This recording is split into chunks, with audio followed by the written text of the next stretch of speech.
Another weird habit that I realized I had, and I don't know if it's just me, but after losing weight, I realized that this is a bigger problem than I thought.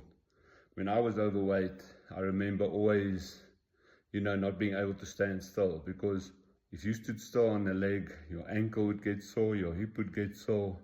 And so I kept shifting around and walking around and like just pacing, just so that I don't have all the weight on one spot.